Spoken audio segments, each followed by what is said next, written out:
Good day, everyone.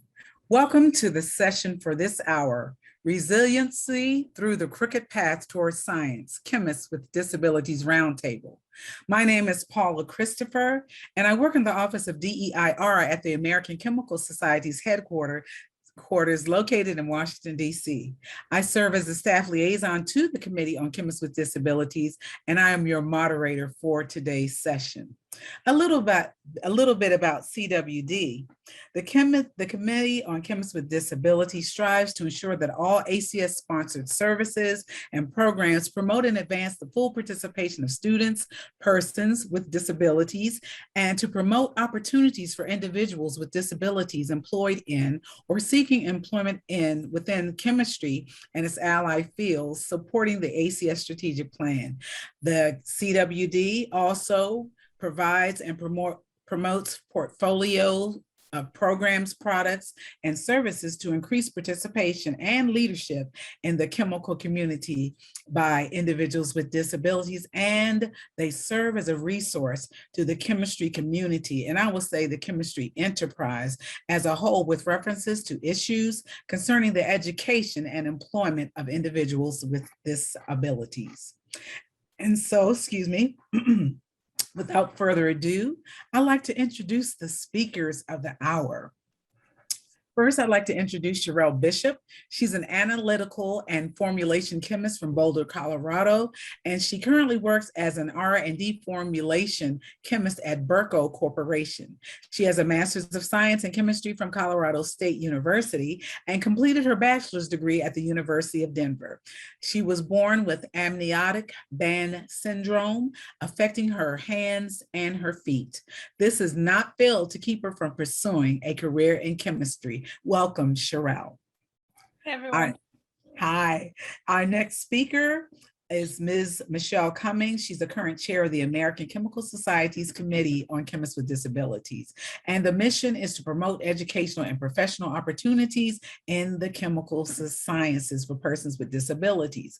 Michelle has worked on projects to mainstream accessible resources such as an accessible PowerPoint template for ACS and a 3D printed tactile periodic table display.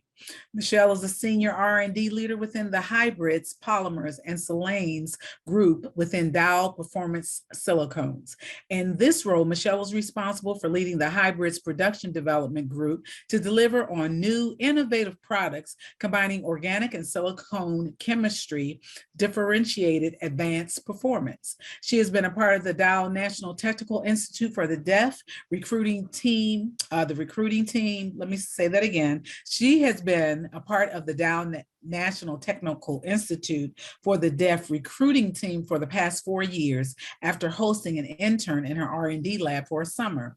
Michelle is on the steering team of Dow Local Area Employee Resource Group, Disabilities Employee Network, and she is driving one of the global key initiatives, Attract, Develop, and Retain People with Disabilities. Welcome, Michelle. Hello, everyone. Hi. And next, I would like to introduce Dr. Maria Dulay. Maria is currently a senior research scientist and lab manager in the research lab of Joseph DeSimone in the radiology department in the Stanford School of Medicine, working on vaccines and 3D printed microneedles. She received her PhD in chemistry from the University of Texas at Austin. She completed an NIH postdoctoral fellowship in the chemistry department at Stanford University, then spent many years as a research scientist in the same department. Maria has been a member of the American Chemical Society's Committee on Chemists with Disabilities for the past several years. She and her daughter, a graduate student in chemistry and chemical biology, have provided science education to K-8 students who are blind or visibly impaired through workshops sponsored by a nonprofit founded by her daughter. Welcome, Maria. Hi, everybody. And our last but not final speaker. Our final, last but not in the least speaker, is Ms. Laureen Summers. She manages the AAAS Entry Point Program for undergraduates and graduates with disabilities.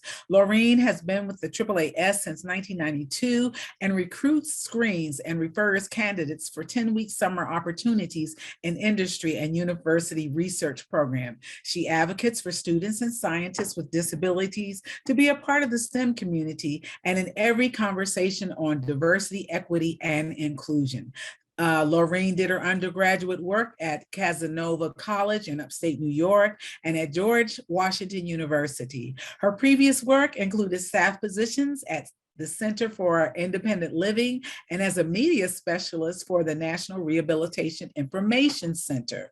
A woman with cerebral palsy, she is consultant to the ACS Committee on Chemists with Disability and serves as advisor to other groups. Her first chapbook of poetry, Contender of Chaos, was published in March 2020. Welcome, Laureen. Hello. And so just as a housekeeping note, for those who desire closed captioning for this session, you can turn it on in the subtitle caption toolbar tab at the bottom of your screen. So without further ado, we'll have our speakers give some comments about themselves, maybe like tell some of their stories, and then talk about some of the things that are being done in the area of chemists, persons with disabilities, and also some of the things that can be done. And once we've allowed each speaker to speak, then we'll open up the floor for questions. All right, thank you so much. And with that, I'll turn it over. Let's go ahead and start in the order. Let's start with Cherelle. Thank you and welcome again, Cherelle. Okay, thank you so much for this opportunity to speak. So just a little bit about me. I've been working in industry for 8 years after getting my master's in chemistry. Like I said, I have amniotic band syndrome. So most obviously that's with my hands. And generally speaking, I can do everything that anyone else can do. I just might not do it exactly like you might do it. So sometimes it takes me a little bit longer to do different things. But as a chemist, as a working chemist, I really don't need many accessories or anything like that. Sometimes I want like a special pipette bulb to pipette things. So a little bit of my background. Yeah, like I said, I did a undergrad and a master's in chemistry, and I've been working 8 years in industry. I just kind of fell into formulation chemistry. So I make a lot of detergents and cleaners. I'm more of an analytical chemist from my background or training. But that's been a really fun little side thing, is falling into formulation chemists. Something I want you to know about scientists with a physical disability is generally we're pretty open to being asked about it. Like I can't speak for every chemist with a physical disability, but for me, I like when people ask about it. So one of the things I always try to tell people is, find out, be curious about that person. And if they don't want to talk about it, they won't talk about it, or they'll tell you no. But I always kind of like when someone asks about my hands or about me. And that's all obviously a big part of me. Anything else you want, Paula, to start? If you could share maybe some challenges that you've had, if you can share how those have been resolved, and then if you could share what do you think is missing from the arena of I want to say interactions with persons with disabilities, because I know you did mention that you didn't mind if someone asked you about your disability, where some people might not be. And I think it may be all in the approach. So if you could kind of speak to those ways, Thank you. I just needed a little guidance because I didn't want to keep talking. If It's fine. Thank you. So yeah, I think it's really important, obviously when you're gonna broke. I've had people in my life, right, who waited like 5 years before they even asked, or I had to bring it up. And so those are the situation where it like dawned on me, like, oh, like some people don't feel comfortable ever bringing it up. Like they just don't ever want to. So now I tend to actually bring it up a lot. But if somebody brings it up to me before I do it, for me, that feels kind of special. But yes, like, you know, there are certain people, like, it's like any kind of thing, right? If you're talking to someone, you have to have like a real personal relationship to them. You should not just do this to a stranger, right? Have some kind of like foundation with that person. And then it's pretty common sense, like, hey, if you broach the subject of this and they say no, like obviously be respectful and say, oh, okay, thanks. I think that's like the biggest thing, right? As you're getting to know someone is to try to, you know, gauge how vulnerable that makes them. For me, it makes me feel like, oh, they want to know me, but that obviously won't be for everyone. And so I think, but I've had jobs, right, where no one's ever asked about it or ever asked if I needed any kind of special um, um, you know, equipment or anything. Like almost we're like, well, is this going to affect how, if we hire you, is this going to affect how you perform? And so like my first couple jobs, like I'm not going to lie, I had to say like, hey, this will not affect my ability to do this job. And I had to be like overtly, like almost sometimes like I look back and I'm like, oh, that really sucked, kind of. Like I had to be like really like in your face, like this is not Yeah. going to prevent me from doing the job. And so Mhm. I kind of wish like I didn't have to have done that. But for me, I was more important to get the job and prove that I could do it than to have that kind of awkward moment where you're like, look, this is uncomfortable for you, but like this is not going to make me perform poorly. And so I do think, you know, like education in the chemical community that's saying, you know, people with disabilities can do these roles. And occasionally, yes, they might need a few help, a few tools to help them do the job that might be a little different. But those people are going to bring different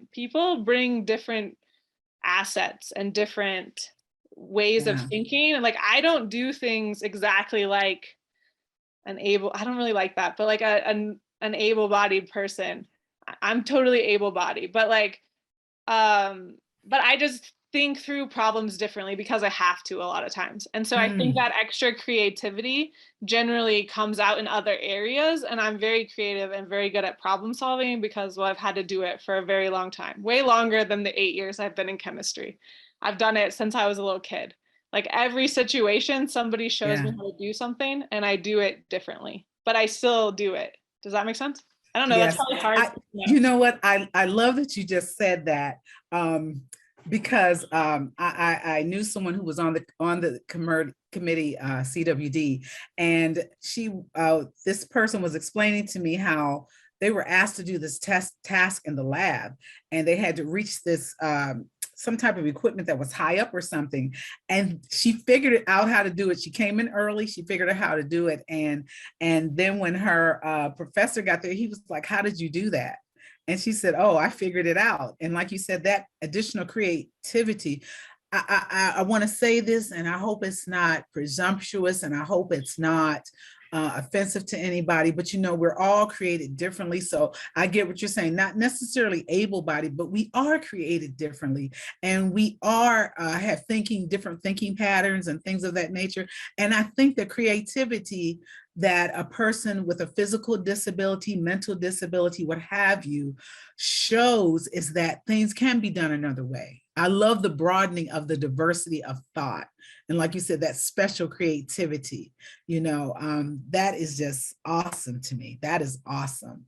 And then I thought when you were talking about how you weren't even asked for accommodations at some points, but we all need accommodations. We all do. And then in arenas where you felt like you had to overtly say, I can do the job. Sometimes we find out in other areas where people are discriminated against, they have to say that, whereas some people don't have to say anything. They can just go get the job. But, it's like you do what you have to do because you want to make your mark in the world, and you should. You should. And I just love it. Thank you so much. Was there anything else, Cherelle, you wanted to share with us at this point? I think just that I just really think it's important just to not be afraid to get to know people, and they will like tell you their boundaries. Like if they say, I don't want to talk about it, they will. And I just think that the public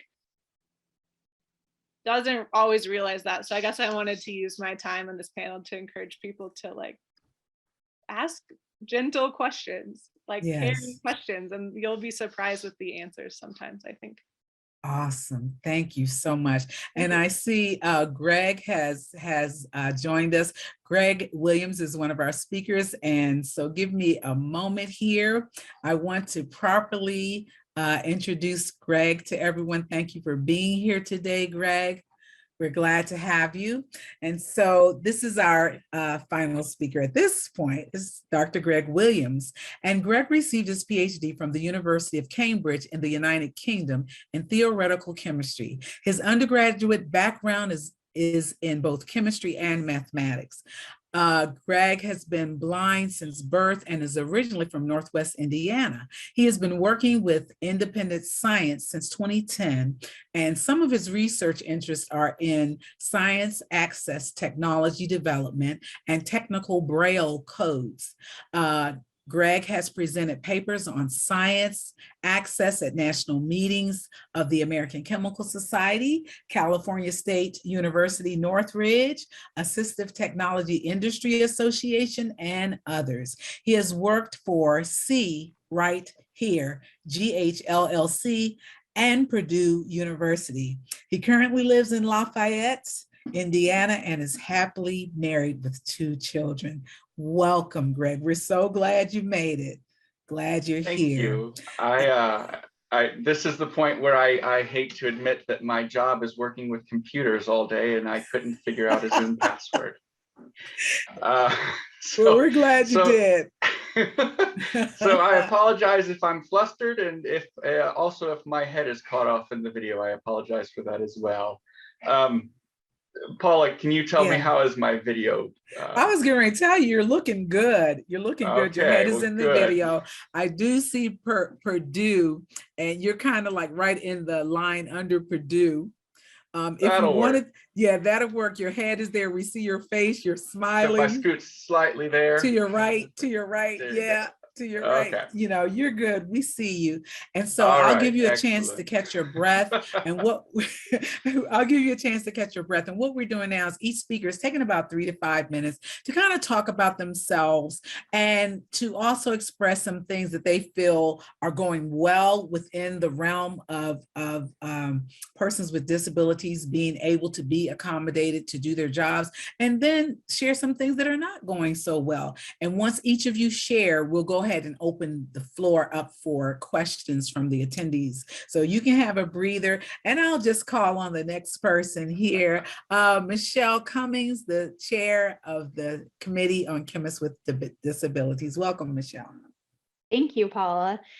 So happy to be here, happy to talk with you all today. I think you know, my journey around being an ally for persons with disabilities, as Paula stated in my intro, really began with me having a deaf intern in my research lab for the summer. That was an experience that I think honestly has changed me for the better, and will be impactful for the rest of my life, right? That really carved a path for me that I didn't even know existed. I had the intern in my lab. She did have a cochlear implant, but probably 80% of the time she depended on lip reading. What the benefit to my research group was, it was really impactful from a communication standpoint.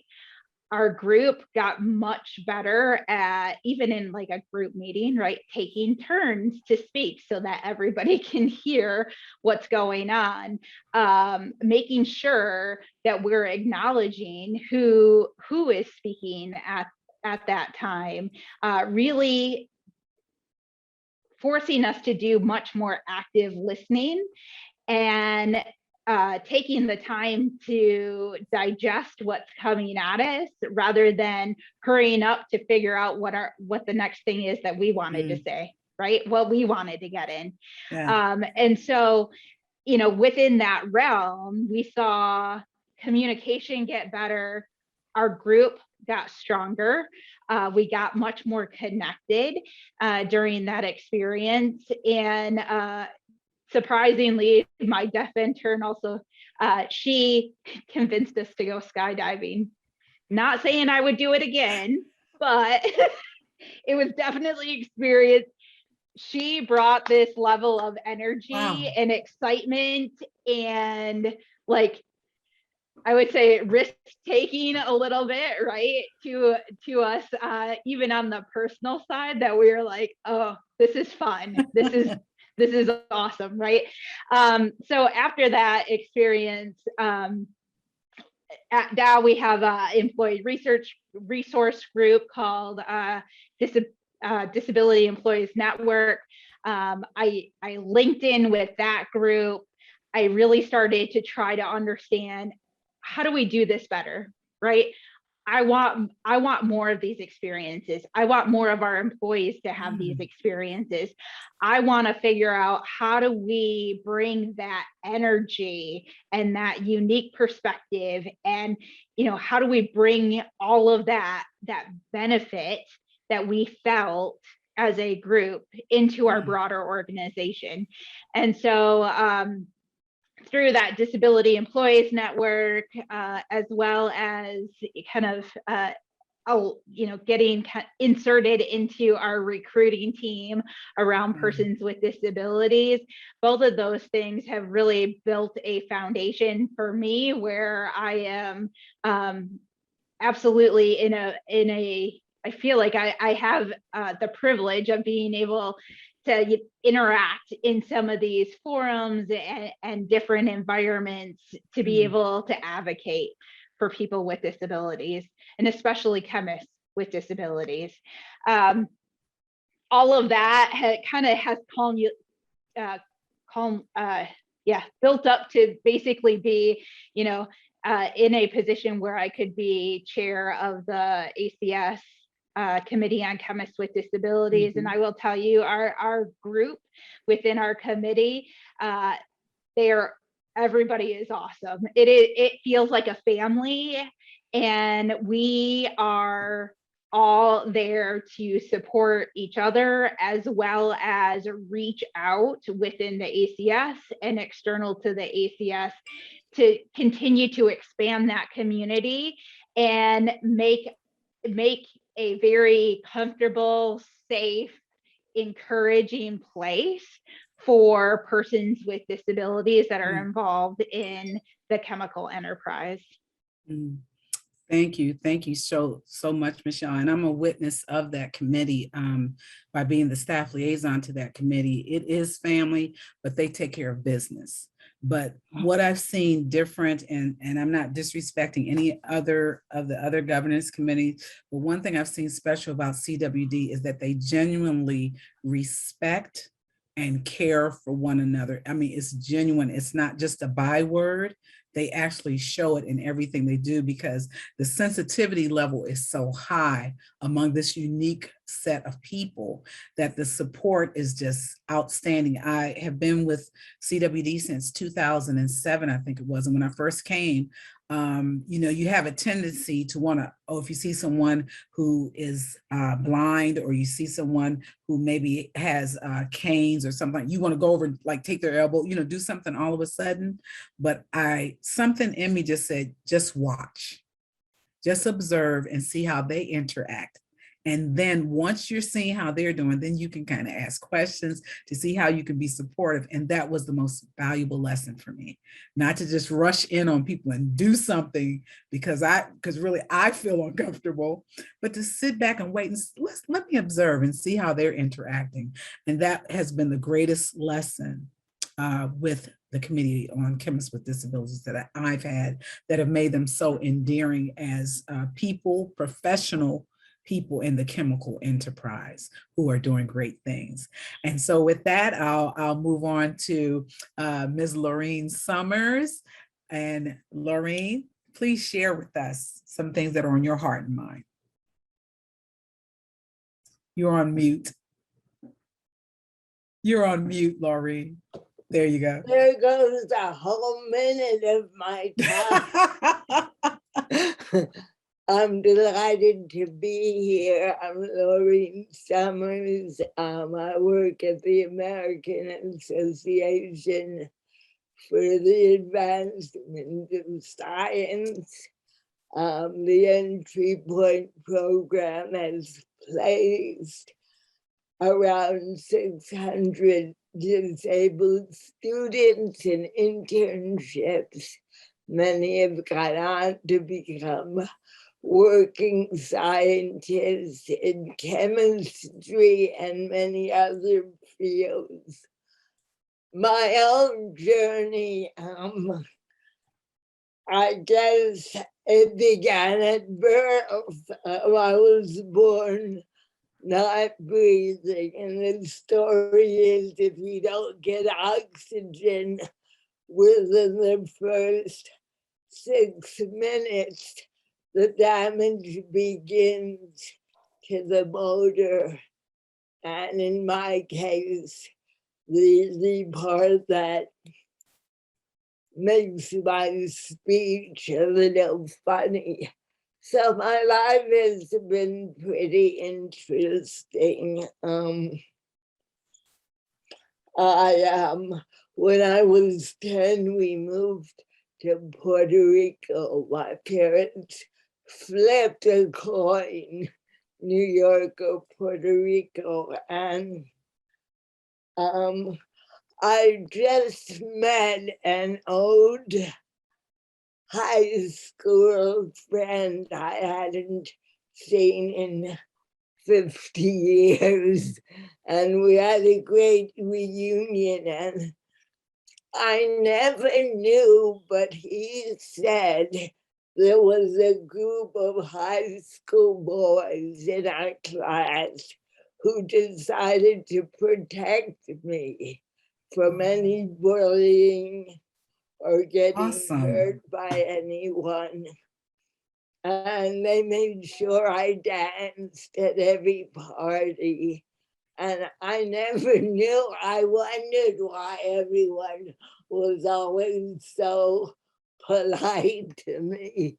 And because I heard that there were different stories from people who had been bullied. And in fact, Frank, who told me the story, also told me he had been pretty bullied for his eye. Wow. I want to move on. That story just is so new to me. It still impresses me. Yes, yes. But in working with the entry point students, I want to say that the important thing in my work has been building relationships, that we've built them with every student. And in doing so, we felt that for me, when I build a good relationship, I feel more confident. I feel more accepted. I feel like I want to do everything I can to produce good work. I also know that especially the way I talk turns a lot of people off, especially at meetings and conferences where I don't know many people. It's been hard to connect, but I'm very stubborn and I go to people I really want to know and connect. For the students, the relationships have been important. And there's a difference between disabled students who are very social and students who are like loners. There's a bit of a difference in their confidence, in their confidence that they can really succeed in science and something and other things. So the socialization, I think, is really an important component of being with disabled people, of working with them, of just getting to know them. I often found the first step in my relationship building is trying to find the commonalities. What are we doing together? What are we thinking together? And it's just exciting to me. It's like someone once said, if you're not having fun, you're not doing it right.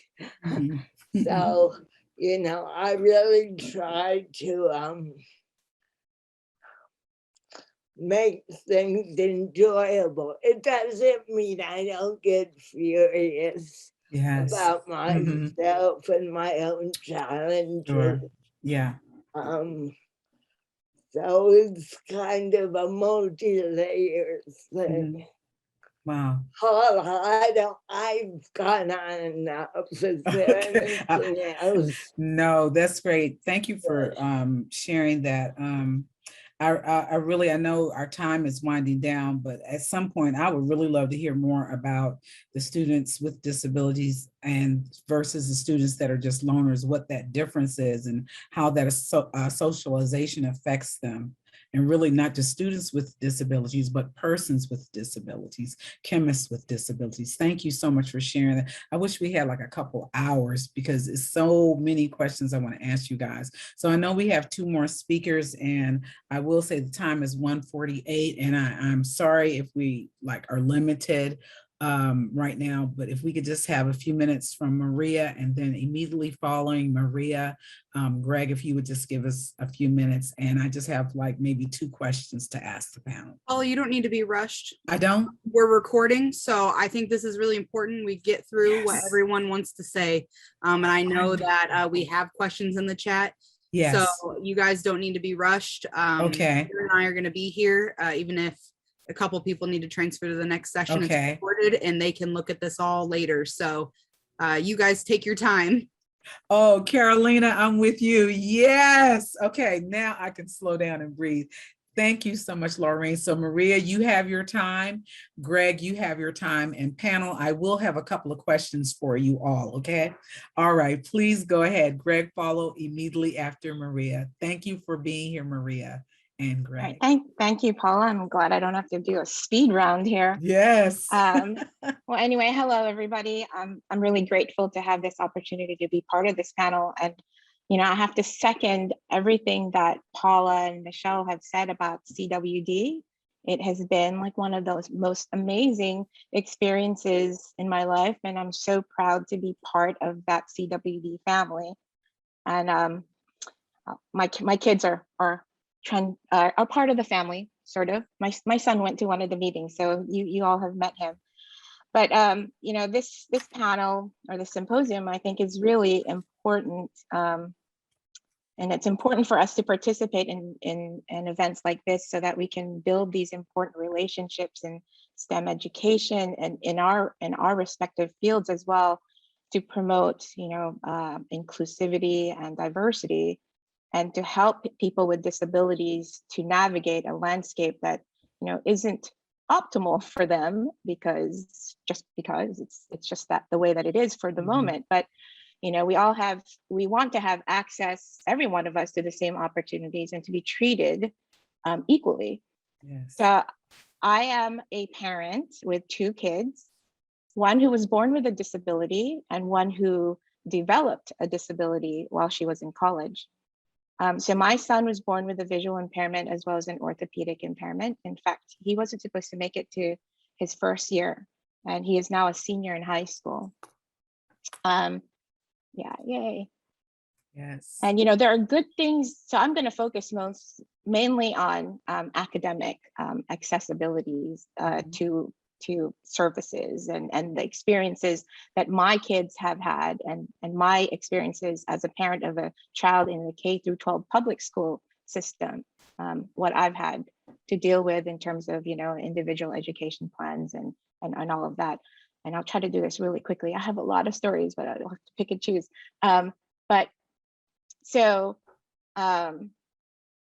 So my sons, and I'm going to focus only on his experiences with science teachers, because I have found them, sadly, to be the ones who are the most biased. And his chemistry teacher in 8th grade was and still stands as the most biased and the most uncollaborative teacher he has ever had. So much so that in all my years as a student, I have never gone to the principal's office except when my son was in the 8th grade, because I had to call a meeting to talk to the principal about this teacher and the bias that she had against my son before she even met him, before the start of the school year. So basically her mindset was, well, you have a disability, therefore you're never going to get it. I'm not going to waste my time. And that's what it was the entire year of 8th grade. Fortunately for him, you know, he has 2 parents who are chemists, so he got his chemistry education, but he was in danger of hating science because of this one person.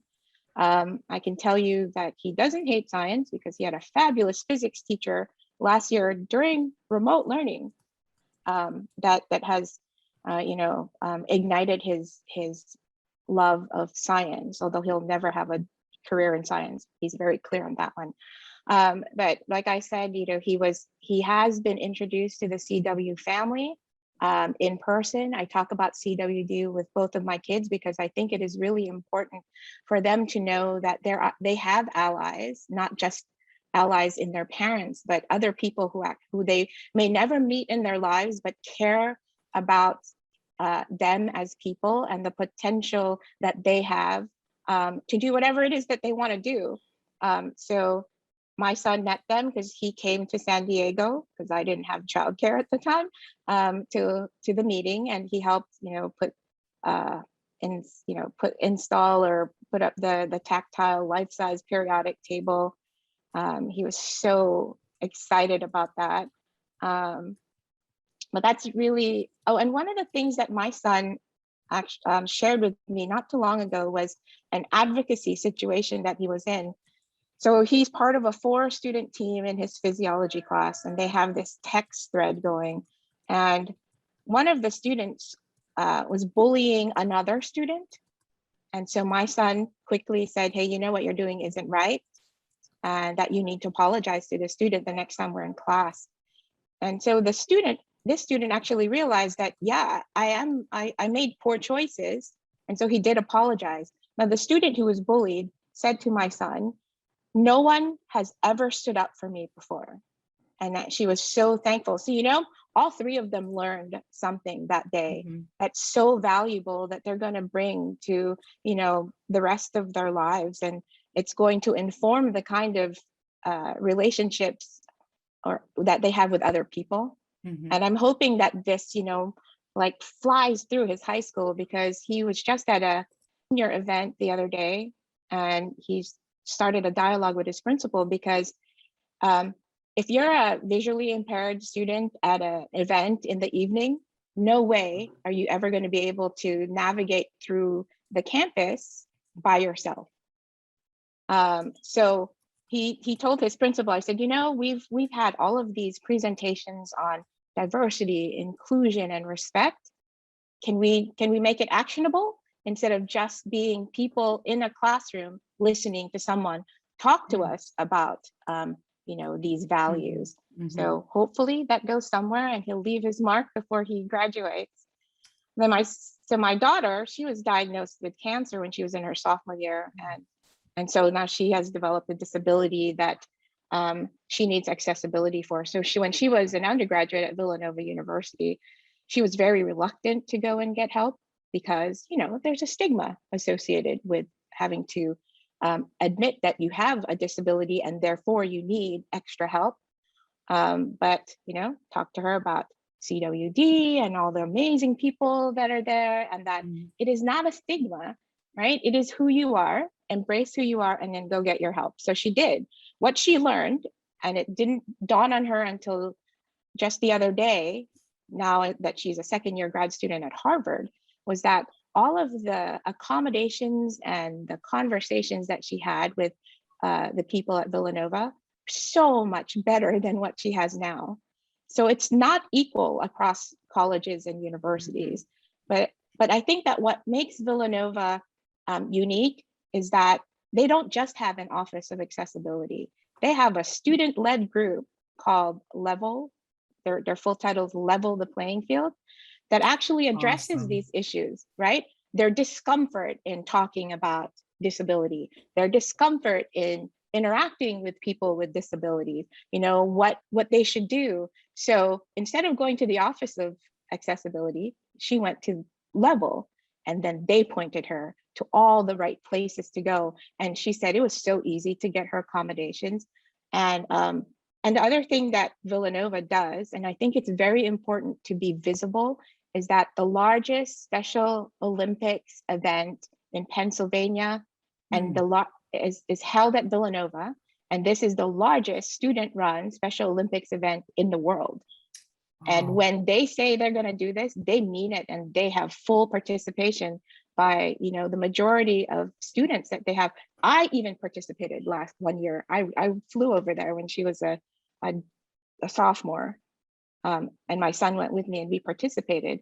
I mean, you have to see the things that they do and the kind of awareness that they bring, not just to their school, but everyone around, their campus in the neighborhood and Pennsylvania, because they come from everywhere.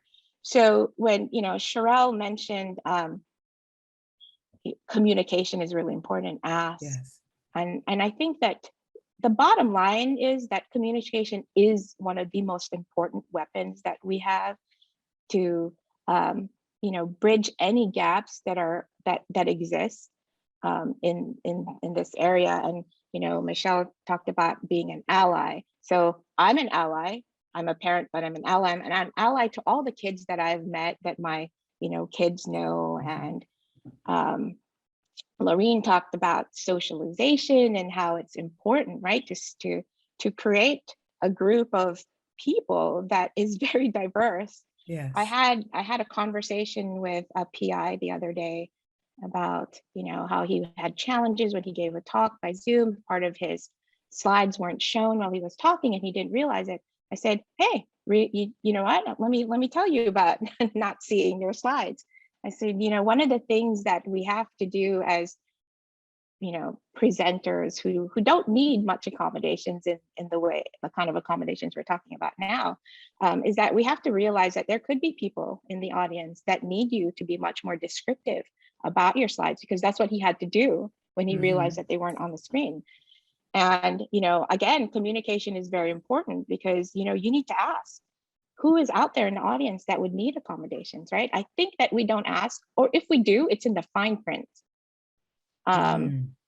So these are, and you mentioned that my daughter, because her brother was born with a disability, she stepped up and said, hey, all kids should have, the right to determine whether they like science or not by actually doing it. And the school districts, public school district, that K-5, they didn't do that. You didn't have science education until the 4th grade. So she started that. And then her brother took it over when she left for college. And they've done a lot of things to promote, equality among students.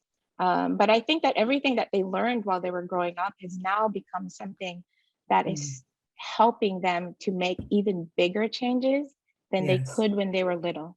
So you know, that's my background. And I think that we still, you know, we have a lot to go to level the playing field, but I think we've also learned a lot about how to level the playing field. And we just need to have people to buy into, you know, like that 8th grade chemistry teacher, like Adam's chemistry teacher last year, who didn't buy into it either. And that we change a mindset, we change the way people think. And like you said, Paula, you know, broadening this creativity of thought. Why don't we just broaden thought, period? Right? So that we can, you know, we can all do better, everybody. Yeah. So Maria, I just so appreciate that. I was just writing down all these little nuggets I was getting. You know, we had that saying, action speaks louder than words, and your kids, yourself, because I think you sent us some pictures of you all at the Villanova events. And for them, sometimes going through something helps you have more of a sense of what's actually needed. And then you become not only an advocate, but you are a part of it. It's a part of your life. And so you do this on a daily basis. And the compassion that I see for people that have a cause that it may serve them at first to get it right for your, like your brother or your sister, but it usually spreads because you find that there's others that need that same advocacy and help. And it's so much stronger when you have a team of people in unity that are saying, we're going to do this. And no fire to me is like the fire of young people. Young people are full of fire. Some of us get older, we get a little bit like, okay, kid, you go do it. But, you know, I heard this saying that when you look in the face of young people, it's like you take on that energy. And so I love the generations that are in the earth. I love the older ones and I love the younger ones that say, well, we're not going to wait as long. We're just going to go ahead and do this. And it's so beautiful. And I find that young people don't have the barriers we have, so to speak. Sometimes in that broadening of thought, like you're talking about, they don't have it. So they just go forth, and you're such a supportive mom. I've seen you, I've heard you, we've talked, you know, in that respect. So I just love this. This is all so good. And I thought about how you said that the CWD, you know, that your kids found, it wasn't just family support, but it was also a group of people out there who cared. And everybody needs to be connected to someone. Everybody needs to be connected. And like you said, communication is definitely the key, and self-care. That's what I'm also hearing what you're saying. They decided, this is my situation, this is my circumstance, I'm going to help you. And then your daughter, took on some self-care for herself and went to that youth group. So thank you so much for that. Welcome. Thank you. And so Greg, we want to hear from you, just some experiences you've had. It can be good and bad, or maybe, let me say, challenged and unchallenged, where someone stepped up, where someone maybe stepped out, but also a little bit about what things could we possibly do different. You all are giving us such rich thoughts here today. And then I want to leave room for some questions. So without further ado, I'll present Greg. You should have done your deep breathing. You're calm, you're ready, you know, so please go ahead, Greg. All right, thank you, Paula. You're so welcome. Thank you for the opportunity to be part of this panel.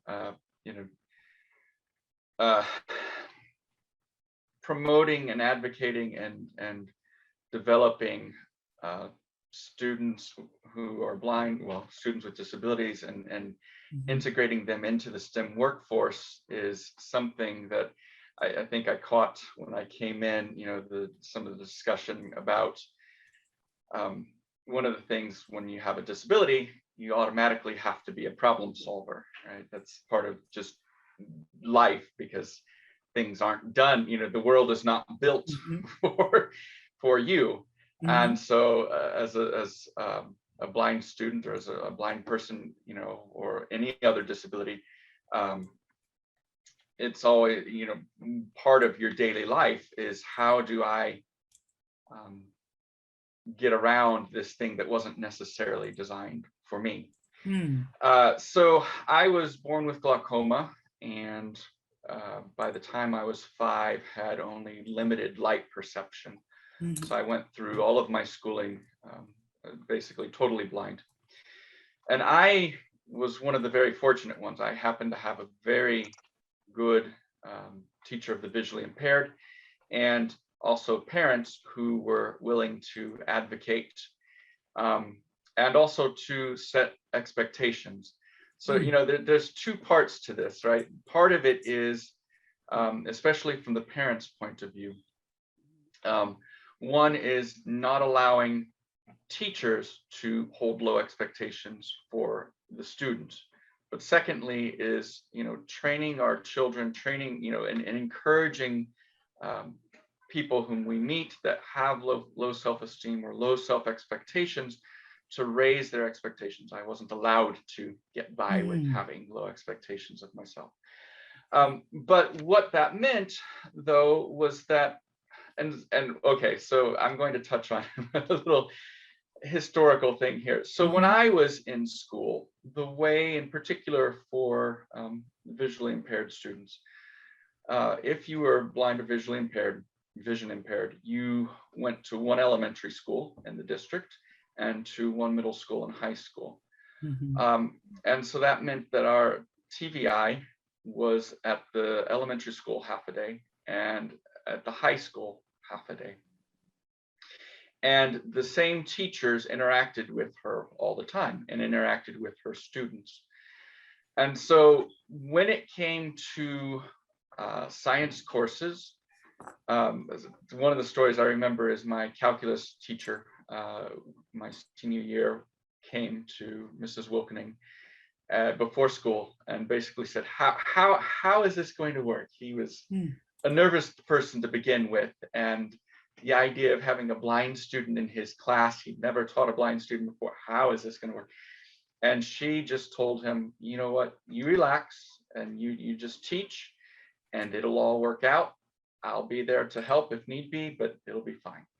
And by the end of the year, I think I can safely say I was his favorite student. And so, you know, this is one of the things that I've discovered throughout life is if you can just open a dialogue and start the communication, yeah, sure, there are some recalcitrant people who just are not going to change their points of view.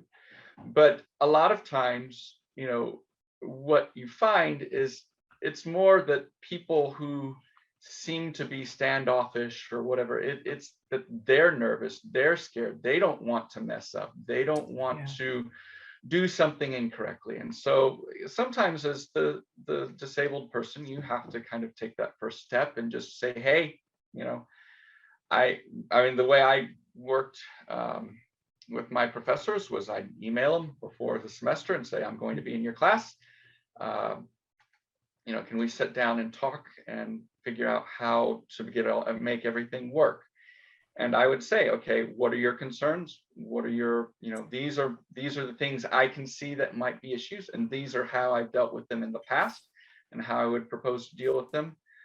What are the concerns you have, and what are the issues, you know, you see, and let's just work through it and figure it out. And amazingly, I never, through all of my college career, encountered a professor who was negative when we sat down and talked. Now, sure, there were problems, you know, sure, there were difficulties, things that didn't work out very well. But, you know, as has been said, open dialogue, open communication. And so for those of you who are interacting with people with disabilities, you know, don't be afraid to put your foot in it occasionally, because everybody's going to say something that's going to come off, or, you know, not sound the right way. Or, you know, I always tell people my favorite thing is when a kid asks me a question, because kids don't have a filter. Yes. And so they'll just say something their parents are cringing to the side thinking, oh no, what are they doing? And they're trying to stop it. No. Yeah. And, you know, the thing I know is half the time the parents wondering the exact same thing. They've gotten too scared to ask the question. And so I would say always, you know, just ask a question, and yeah, you'll learn, you know, how to phrase things maybe more diplomatically, maybe more correctly. But if you never ask, you'll never know. Wow. And one of the things that I would say we need to focus on more is, so the last probably 20 years, you know, there's been a big push towards getting students with disabilities into STEM degrees. And we've done a decent job of that, I think. There's more work to be done, but now, you know, it's one step at a time. Now the goalpost has moved, and now it's moving students with disabilities into being, you know, people with disabilities in STEM careers. And how do we move that goalpost forward, I think is the next thing really that has to be addressed within the blindness community and within the disability community as a whole. And I think I'll stop there for now. Okay, well, my notes page is running over here. So Thanks, many. Greg. That was encouraging to me.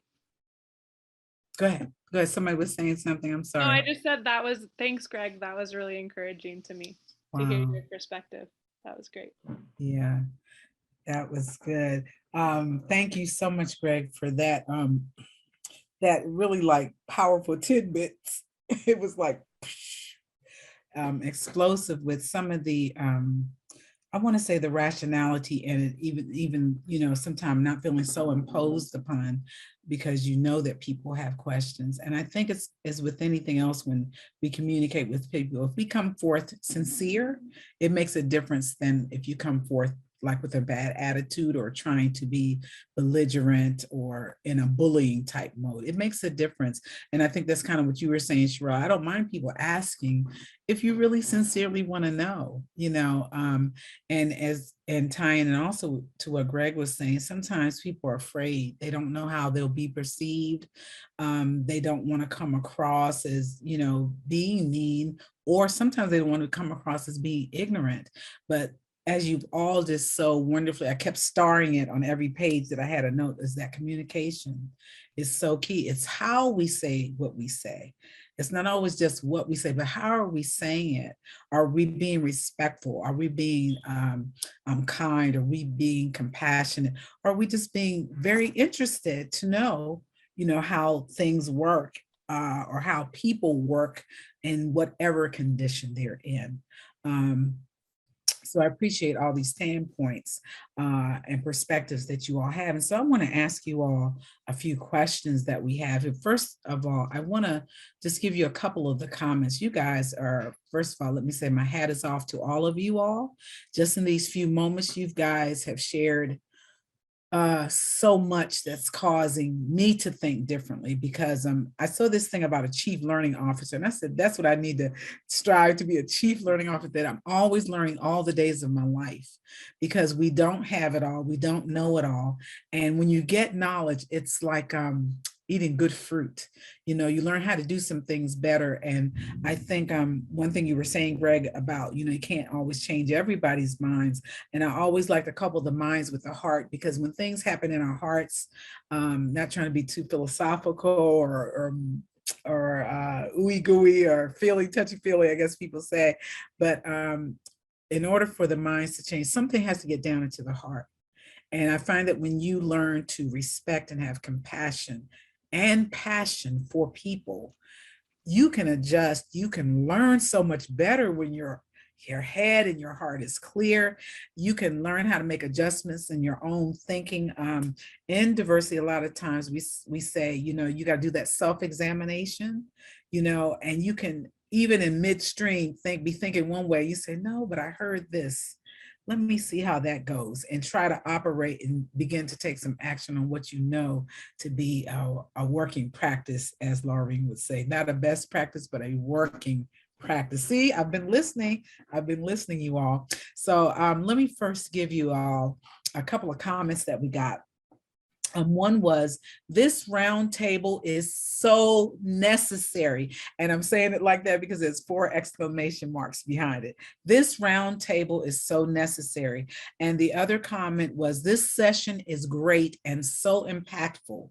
We need a whole symposium on the various challenges, inability, and how we can do it better. I hope I asked that question right.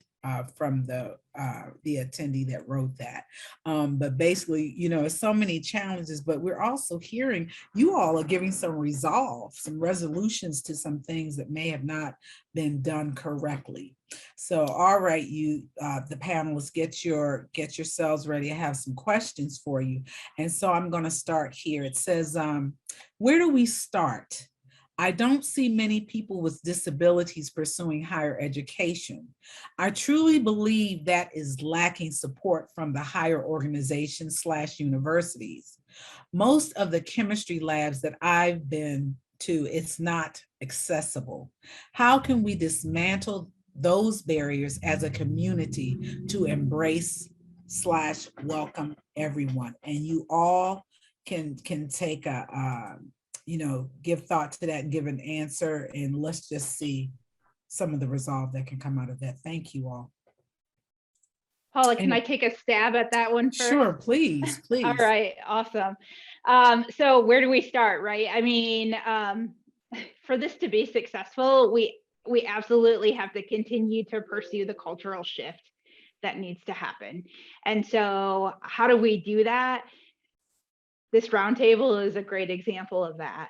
Yeah. Continuing to get the word out, get people out in front and share our stories, share our experiences, continue to advocate, champion for the thing, you know, pick something, champion it, right? Pursue it through. And I think, you know, specifically to the, you know, not seeing so many people with disabilities pursuing higher education. So, and this isn't specifically to the sciences, right? The data shows that persons with disabilities typically are not going into higher education, and a lot of them aren't going into the workforce. I think that's a breakdown even in our early education system about how do we give the tools, make the accommodations, how can we all shift how we do things to make it more accessible. And I say this over and over again, right? The accommodations that I have seen and the accommodations that are typically implemented, they help everybody. They don't just help somebody with a disability. How can we incorporate that more, right? That opens up access for everyone. And so, you know, if we can start to incorporate some of that even in the early education systems, and, you know, some of the things that Maria and Greg spoke to, and I'm sure, you know, some things Laureen and Cherelle, you guys encountered, right? That somebody supporting you in the sciences and kind of pushing through some of those biases that come along with that is essential. How do we incorporate that, right? If you need people in our education systems that are prepared to do that and can do that. And so I think that will help then feed that higher education organizations, universities, but then that support needs to be continued through that higher education system. And then, you know, when I look at it too, from kind of where I'm at, you know, in industry, we need it in industry where we are absolutely seeing a shift in that direction, but there's so much more to do, so much more. And so really, you know, that the accommodations that can be incorporated to ease that, we have to educate people about what those accommodations are, how easy they are to put in place. I think people hear that word accommodations and they're like, oh my gosh, this is going to be a whole infrastructure change. It's going to be a lot of time and money and resources and that kind of thing. And it's, you know, you can do a lot to accommodate on kind of just daily things, smaller scale things that can be really super effective. So I think there's an opportunity to educate people from that perspective, and then continue to build communities around persons with disabilities, and expand, right? How do we get more people involved? How do we educate more people? How do we get people excited? How do we get people to feel touched by the work that's going on today? Oh, wow. I love that. I love that. Thank you so much. Did anyone, like touched by the work? I really like that. That's pretty powerful, Michelle. Does anybody else have a comment? Yes, Maria. I want to piggyback on what Michelle has said, and I'm a big proponent on changing the mindset and educating people in the early years, right, from the K through 12 community, because they have certain mechanisms in place, right, that will make sure that a student has accommodations, and they will execute it. But there still is this mindset that I think is missing, that helps many of the people that are involved in educating students with disabilities to understand like what the impact of these accommodations really mean for the student, right?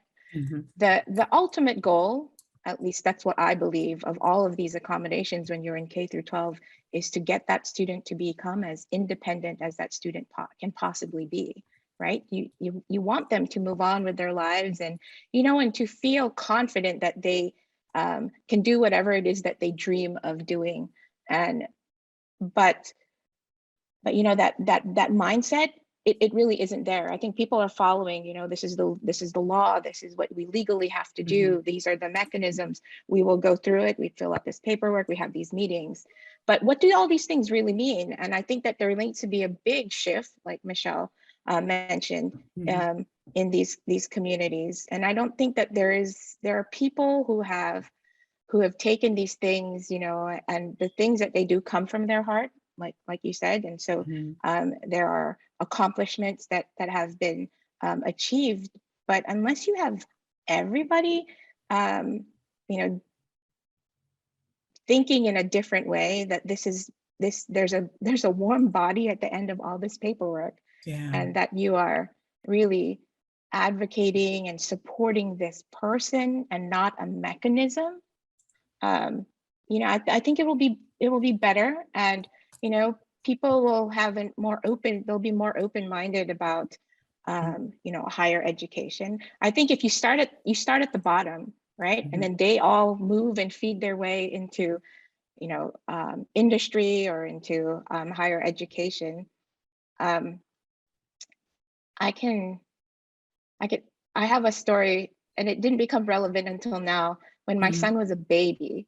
And I put him in daycare, even though I didn't really want to, because I put him there because, as Laureen has said, socialization is really important, and he cannot socialize with just his mom. So I stuck him in daycare, and I stuck him in a daycare where the teachers and the director of the daycare were very open-minded people. And they said, we don't know how to work with a baby, or any kid for that matter, with a disability, but we'll take him. So I brought in his vision therapist, I brought in all the therapists, and they taught all the teachers. But, and like Michelle said, everything that they learned, they actually used it with the other kids, and it made life so much easier for them, and so there we go, right? Mm-hmm. We all, I don't know, even as a parent, right? I needed to have that courage to do that. And it actually, it was a positive outcome for everyone, all the stakeholders involved, and all for Adam's benefit. So that was a good thing. That's but, great. But I think it starts early to start changing minds. Yeah. Oh man. And Laureen, I've seen, I just want to ask you, as the speakers for time, how are you all on time? Do you all have some more time, because this is being recorded and we're trying to get as much information out as we can, and we've been given the okay. As long as you all are okay, then we're okay. So are you guys okay with some more time? Who has a question. Myself and Jay are scheduled for the keynote, Would you Yes. rather we stay here? Christine, should they be able to move on to their next assignment? Your preference, we're happy to stay here and finish this out because obviously this is a CWD. Yes. Yes, So, we want you to stay here. Thank you. okay, fine. Give me 1 minute. Let me just let Jay know that we are staying here. Okay. Thank you so much. No, thank you. I need that guidance. Yes, this is great. You guys are just super fantastic. I'll just mention another one of the. I think I had another comment that came in while she's reaching out to Jay. Okay. You guys good? Rita, Joe, you guys good? Jay went to the keynote, but I just texted her to tell her to come back. So Okay. whoever our tech support is, just keep an eye out for Jay, please. Okay, that's Aaron. Will do. Thank you. Thanks, Aaron. Thank you so much. Thank you so much.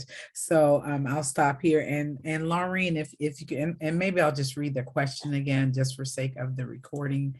So so that question was, where do we start? I don't see many people with disabilities pursuing higher education. I truly believe that is lacking support from the higher organizations / universities. Most of the chemistry labs that I've been in, it's not accessible. How can we dismantle those barriers as a community to embrace, welcome everyone? Laureen? We are working on a proposal at AAAS to hear the voices and concerns about the students and in our case, the employers, but it could go down to teachers. And this kind of connects with what Greg said. I think there's wonderful information, terrific information about accommodations and interventions. I always thought people needed an opportunity to just talk to each other about their concerns, the barriers they have. If a teacher has had a bad experience with a relative or some early experience that never got resolved, how are they going to be welcoming to a student who reminds them of that experience? So I don't want to say that accommodations and all that aren't critical. They are, or that information is super important. But I think people need to be able to talk, you know. Here's an accommodation. What's your hesitation? What's your hesitation about welcoming a student in your lab? And I think when people talk together, there's also more of an enthusiasm for doing that work because there's been an outlet for people to talk together. You said something there that I've recently just been reading about unresolved experiences. And sometimes I think in any discriminatory way that people act, sometimes we do not consider that maybe they have had those unresolved negative experiences that make them in their present day self not be able to respond well. You know, and that's sometimes in the neurological, biological self of who we are. Those experiences have impacted us. And because they have not been resolved in us, we have a tendency, you know, if Uncle Joey was in a wheelchair and he was mean to me, then everybody in the wheelchair just, you know, how triggers that memory. And I may not even correlate it to it at first. I just may just act a certain way because that same emotion, whatever happened in that traumatic experience or negative experience, it's in me now. It's a part of me. And so every time I see a person, it triggers me. And it's like until we face those things, that's why I really think self-examination is so important. I think therapy is very important to help us discover how are we really thinking about ourselves as well as other people. And I just want to mention this. I know everyone may not be a believer in the Word of God, but one scripture that stays with me, I think about often, it says this: love others as you love yourself. But we have to first love ourselves. And so sometimes it can be the negative experiences, the traumatic maybe experiences that have happened to people, right? And then sometimes we have so many insecurities. We have deep seated longings within ourselves as individuals that sometimes we cannot respond to people correctly. And that goes back to what Greg was saying. You got to kind of consider where people might be and things like that. So there's a balance on both sides. But as you all have said, and I see this just so much more, just talking about it, having that communication. Cherelle? Yeah. Thank you. I just wanted to echo kind of what Laureen said earlier. Like, no one told me I could go to higher education. Like, obviously I have cognitive abilities and things that have allowed me to do that. But I don't know about Greg and Laureen. There's a certain amount of like stubbornness that you need to just say, I'm doing that. I'm just doing that. Like, that's happening. And yes, I have had lots of challenges, I'm sure, as Laureen and Greg both have had in their pursuit of doing this. It is not a paved road. There's been lots of moments that have been harder. I think it's also hard to be a woman in science. And sometimes I think compounding that is also that I have a disability. So I'm not only the only woman often in the group, I'm also the only person with a disability. So it's like a double thing. And I think being a woman is generally more difficult sometimes than having a disability. But sometimes I do have instances with colleagues where I feel like those are compounding. And so I have both of those biases that I have to work to overcome. But I mean, like, no one really told, like, I have never really had very many accommodations. I've only had one person who's ever asked me about accommodations in a work or a school situation. So to me, that's like a foreign term. I just usually decide I'm going to do it whether they give me any accommodations or not. I think it's really refreshing to hear so much talk about accommodations. Like, I think that's awesome. Like, let's do that. But no one in practice has never really happened. I've had really great high school teachers and a really great college environment that kind of insulated me, I think, in a lot of ways to go to graduate school. But in graduate school, I really did not have very many a support system. And in industry, I'd say there's even less support. So you have to just have some level of stubbornness to say, I'm doing this, and it might be hard. And I think this last year with Christine, and I'm in Colorado, and they like reached out and have put me in touch with a couple mentors. I mean, I felt most supported in this year than I have ever in my career. And I'm 8 years in. And I was kind of at a point where, I'm already like 2 years past when most women in STEM start leaving. Because after year 5 in industry, like 50% of the women that start in STEM start leaving. And I've been fortunate to be in like a manager position, and those are very difficult to be in as a woman in STEM. And so I have felt really supported. I'm kind of really interested in what the CW, I've never been a part of the ACS, but yeah, that sounds like maybe a good thing to do. So wow, thank you. This has been really encouraging to me just to be on this panel, because I've never done anything like this before. Oh, wow, Cherelle. Well, we've appreciated having you here. And I was just going to tell Michelle, you heard her now. CWD. we can just bring her on in, because we need those unique abilities on CWD. We need all of the inspiration the things that you've been inspired with as well. Okay, oh my gosh, this is just so awesome, making these connections, yes. And I have a comment here that was a great point, the intersections of identities that lead people to being multiply burdened. We know about that intersectionality, like you said, a woman and you happen to have a disability as well. And so thank you for bringing that point up, and thank you for our attendee that brought that comment forth. That's great. And so another question that Paula? I have, yes. Oh, I'm sorry, Greg, I'm sorry, No, go right no, ahead. you're fine. Forgive me. A resource that is out there, since this is, we are talking about this Chemists with Disabilities Committee. Yes. They put out, the last revision I think was 2015, but they put out a textbook or a book on how to work with students with disabilities, how to teach students with disabilities. Mm-hmm. And it covers accommodations for deaf and hard of hearing, for blind and low vision.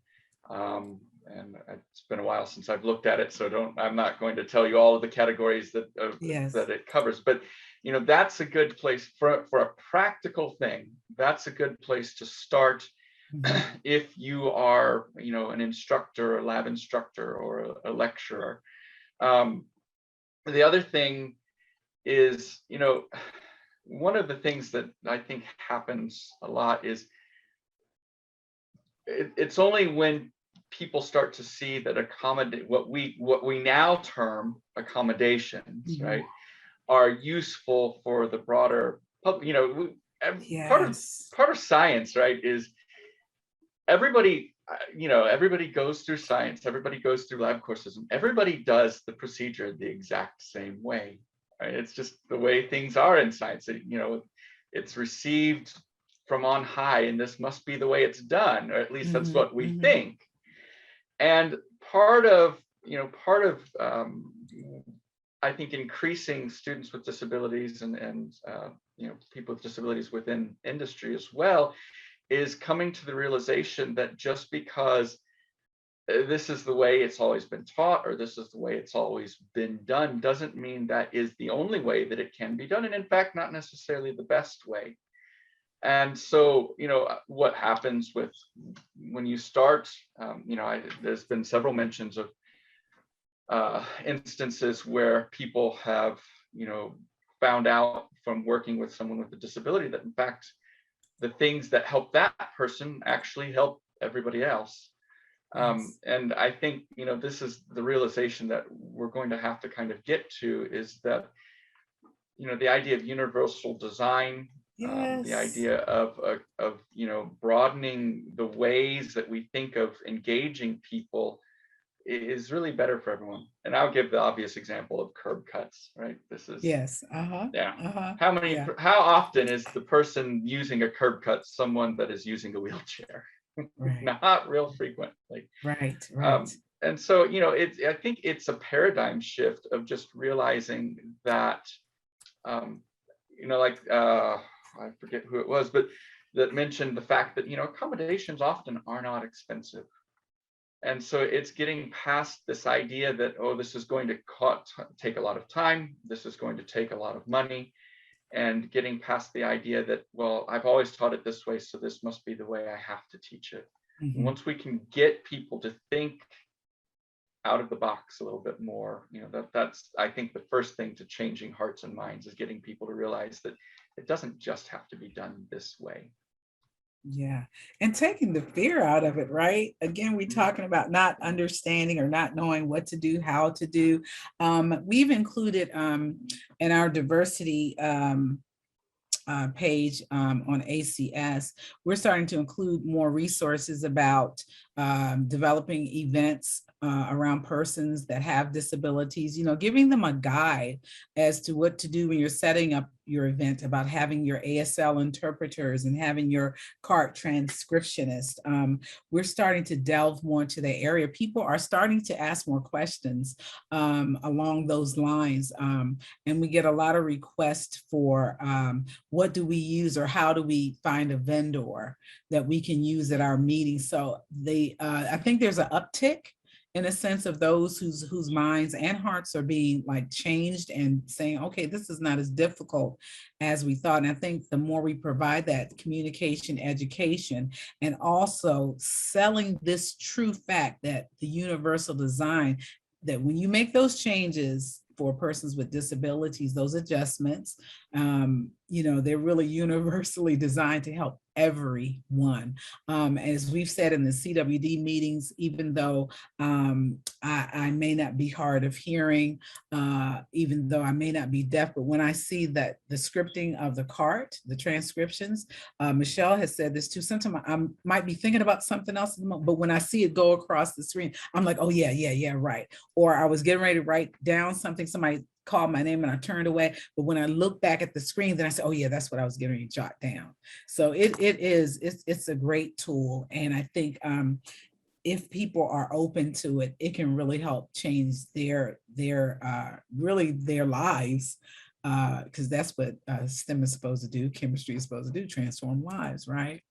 And so I wanted, in the chat, Michelle has put information there on teaching chemistry to students with disabilities. And so you can reach out to Michelle Cummings, or you can reach out to myself, Paula Christopher, and that's P_Christopher at acs.org, or Michelle Cummings at dow.com for more information on that. And thank you, Greg, for mentioning that publication. And so I wanted to ask another question.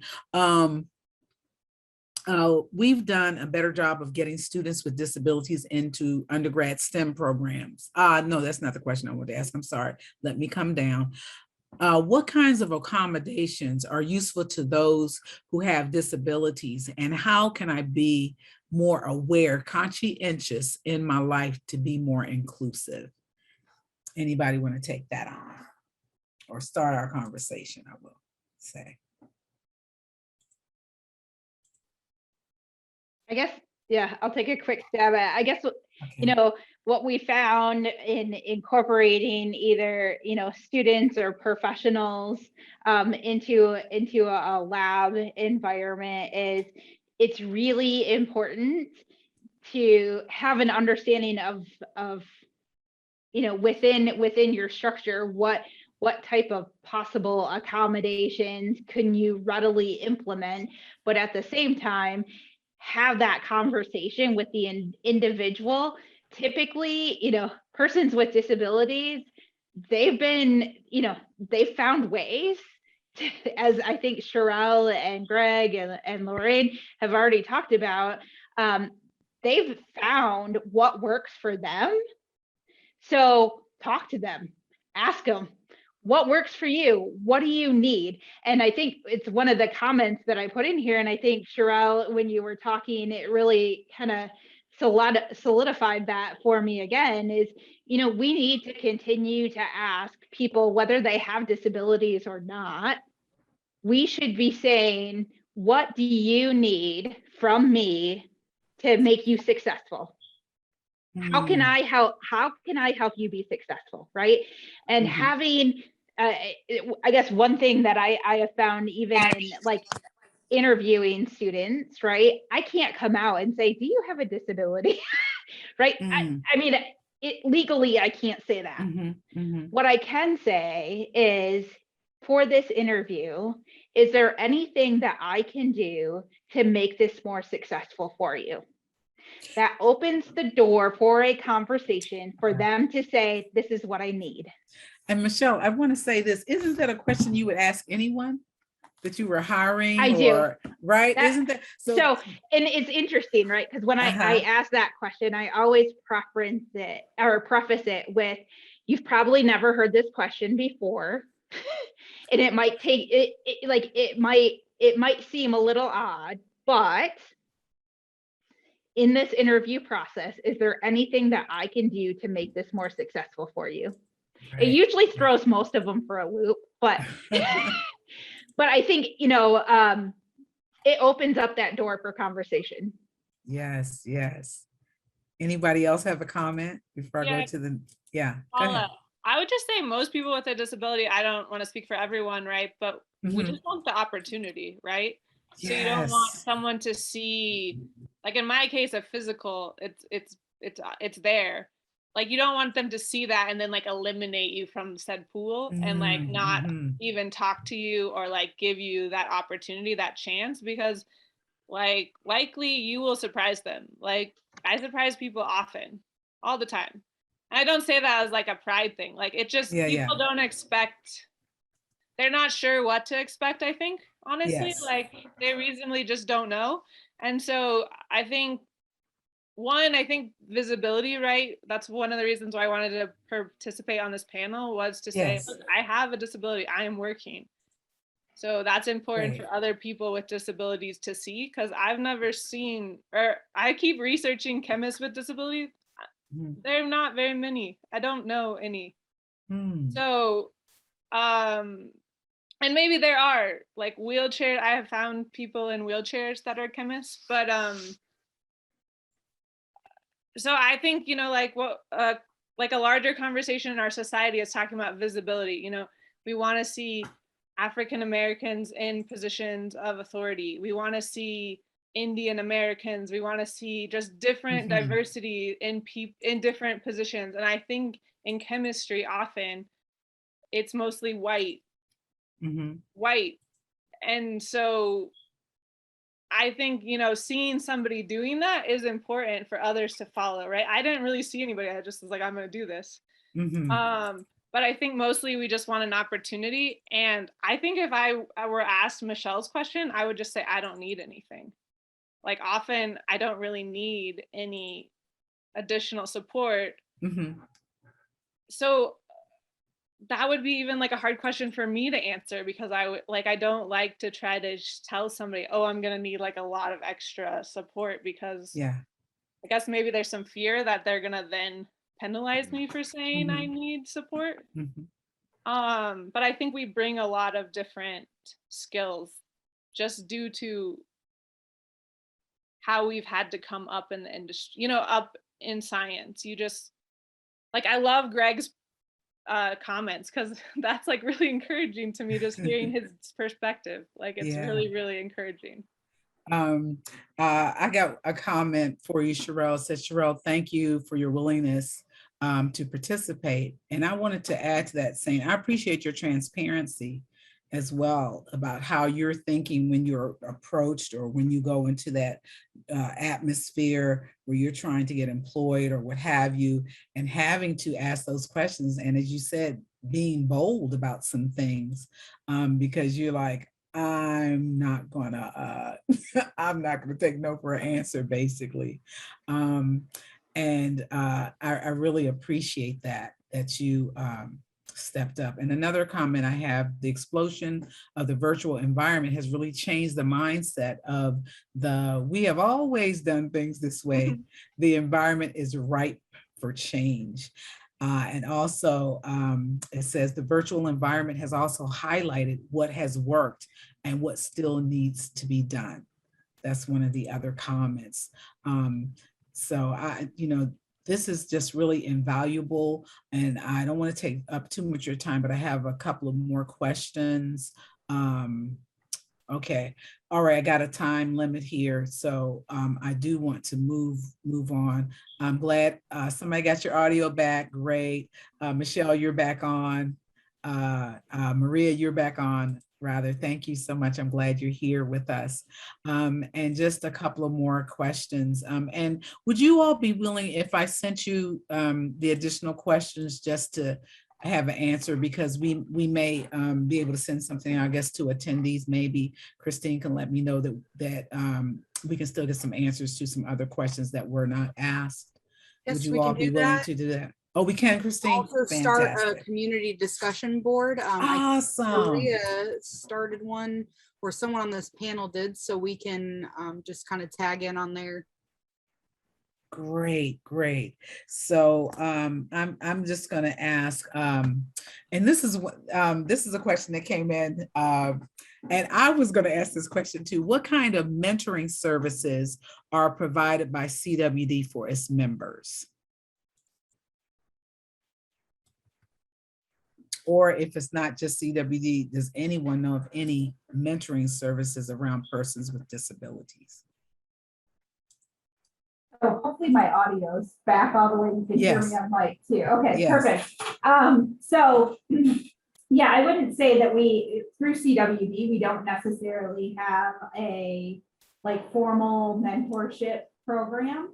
But absolutely, as we have requests coming in, we take each one of those requests, we look at them, try to understand what the needs are for the mentoring, and then match them up with members within that CWD community that we've built. And so it may be people that are currently on the committee, it may be people that are that were on the committee before, or people that our committee members know of, are friends with, like kind of that whole network, right?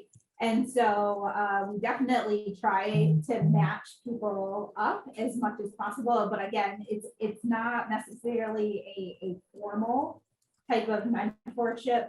I think still more to come on that. I think we see a growing need for it, and we have a couple of things in the works right now that CWD is partnering with some external organizations within this space to help build out that community of persons with disabilities for STEM. Great, fantastic. And Laureen, I wanted to ask you, in working with AAAS Entry Point, isn't that I know you're matching students with organizations, but that's a type of mentoring going on there, isn't it? Yes, and I often have conversations with students about what they want to do, what kind of internship they want, what are their dreams and goals. Paula, I didn't have any of this. I'm so jealous of people. When I went to college, no one knew what to do with me. Wow. And it would have been great if I had some challenge, because I was interested in many things, and no one could quite pin me down or say, what do you really want? And how can I help you? The accommodations I had was somebody took carbon copied notes, and I just hope they took good notes. Wow, wow.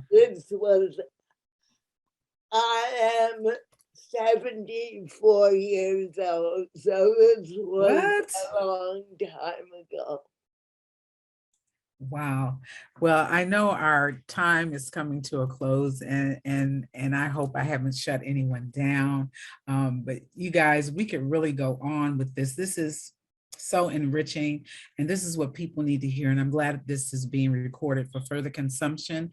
But before we close, I would like each of you to just take a couple of seconds, I guess, or a minute. No more than a minute. No, I just want you to give us some takeaways for our audience. Each one just give a takeaway for the audience. And let's start with Greg. So I think my takeaway is, again, communication is the key. People with disabilities are like everybody else in that they're not alike at all. So, it's an individual thing. You'll notice here, some people use identity first speech, some people use person first speech. And so ultimately it's just about creating those connections, creating those relationships, and developing the communication that's going to ultimately be what changes the way things are done. Great, thank you. Let me call on Michelle. Could you give us a takeaway for today? Yeah, I think echo Greg's comments around communication. I think you captured that, Paula, right? We've all talked about that today. I think the other thing is, you know, all of us have to be open to make mistakes. And I guess one of the things that I personally have had to overcome is like that I might make an ass out of myself sometimes, but call me out on it if I do. Right? I'm okay with that. But you know, I let people know that ahead of time, and you know, I learn from it. And I'm telling you, I don't forget that. I don't forget those lessons that I've learned. And so I think, you know, if we could incorporate a little more of that, like, I want to have that respectful conversation. I want you to call me out if I'm saying something incorrectly or I'm thinking about something from your viewpoint, like it's totally off kilter, right? Please call me out. And I think if all of us could kind of have a little bit more of that, I honestly, I kind of see some of that going away in our culture today. But if we could have that open conversation and still be respectful within that conversation and know that it's coming from the heart, coming from a place of goodness, then I think we're going to be that much further along, and we have that ability to change the culture overall. Wow, thank you so much. And so I'll go now to Cherelle. Could you give us a good takeaway for our audience? Yeah, I think, thank you for this opportunity. Like, this was really meaningful to me. I think the takeaway I would have is that, well, being transparent and honest is good. And people with disabilities are really just looking for an opportunity or a friend to, you know, ask them questions that are gentle about their experience. And I think that just opens doors. Like, if that's a colleague that you have some kind of relationship, I just want to encourage, like, you know, get to know them, and you'll know if you can ask them about it or not. Like, they'll tell you no, and don't be afraid. Don't be so afraid to ask questions, what Greg said too. So opportunities and getting to know your colleagues with a disability is valuable for you and for them. Wow, thank you so much. And Maria, you can bring us on home. I echo everybody's comments. So here, I'll just give you little phrases. Communication, be in the moment. So be okay to make mistakes. Let's build communities. And Paula, like you said, self-care, self-examination, very important. And I will end it with Laureen on the importance of socialization, where we have, you know, a diverse community of people that we socialize with, so we can learn from each other. Great. Laureen, did I leave you out? Yes. See, I didn't. I don't know, but I would just say, I don't want to leave it. Don't make assumptions about what we can or can't do. Love it. Thank you so much. And see, you all don't know, Laureen and I have a very personal relationship, so I'll get in trouble if I don't do right by her.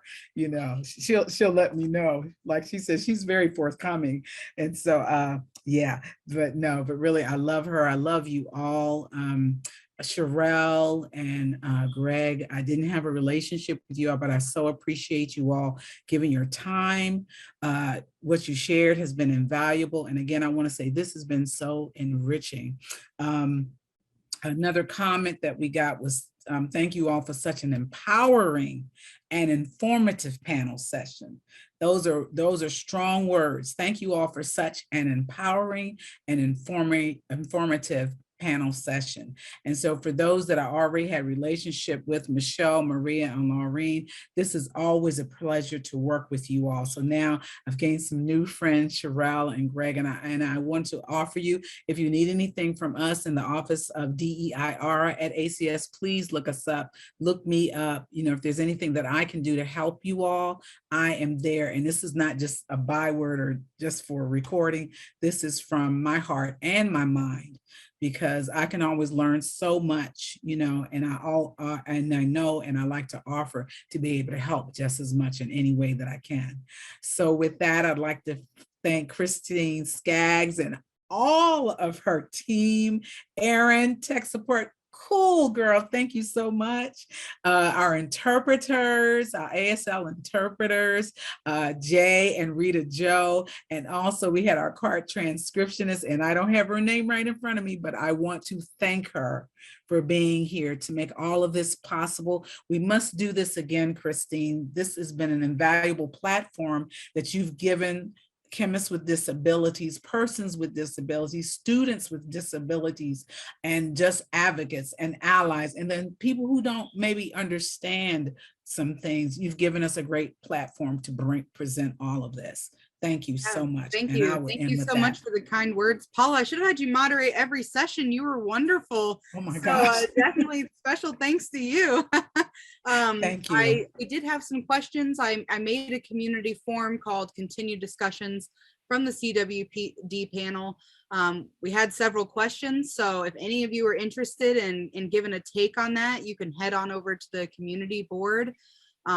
Otherwise, we definitely need to do this again sometime. This was amazing. You all are so incredible. So thank you very much. And thank you all for attending.